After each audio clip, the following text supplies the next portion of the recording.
갈수록 심해지는 지방 소멸에 대응하고자 정부는 짧게는 하루, 길게는 며칠 동안 지역에 머무르는 생활인구 확대 정책을 펴고 있는데요.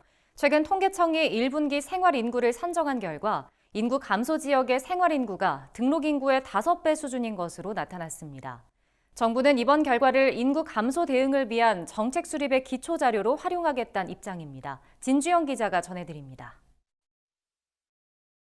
지난해 전남 구례군의 주민등록 인구는 24,314명, 2020년 25,719명이던 인구는 갈수록 줄어 올해 6월엔 24,134명까지 떨어졌습니다.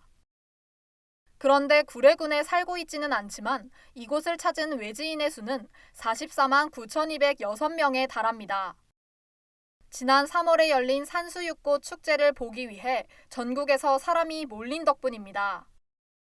이처럼 해당 지역의 거주민이 아니더라도 직장이나 학업, 여행을 목적으로 방문하는 인구를 산정해보니 거주 인구보다 약 5배나 많다는 조사 결과가 나왔습니다.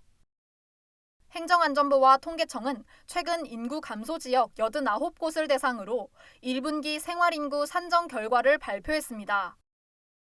생활인구는 주민등록인구에 업무나 관광 등을 목적으로 지역에 잠시 들렀다 떠나는 체류인구를 합친 개념입니다. 월 1회, 하루 3시간 이상 머무는 사람은 모두 여기에 해당됩니다. 지난 3월 기준 전체 인구 감소 지역의 생활인구는 모두 2,497만 5천 명, 이 중 체류인구가 2,007만 7천 명, 등록인구는 489만 8천 명을 차지했습니다. 체류인구가 등록인구보다 4배가량 많은 셈입니다.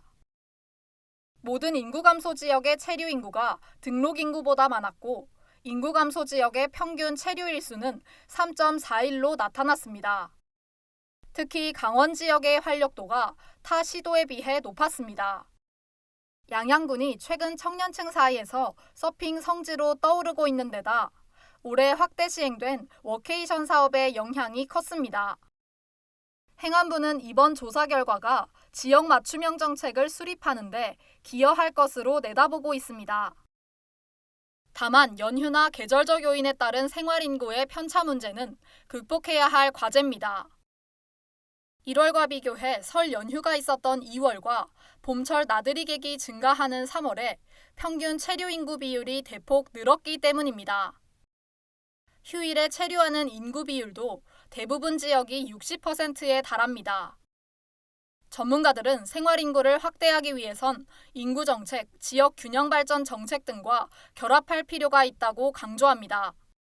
생활인구는 다른 혁신적인 인구 정책하고 연결해야 해서 지금 세코넘 정책이 있거든요. 이 제도들을 패키지로 같이 연결할 수 있는 그런 것들을 좀 모색할 필요가 있을 것 같아요. 그래서 한편 행안부는 2분기 생활인구 산정 시엔 신용카드 이용 정보 등을 추가로 분석해 보다 세밀한 정보를 제공하겠다고 밝혔습니다.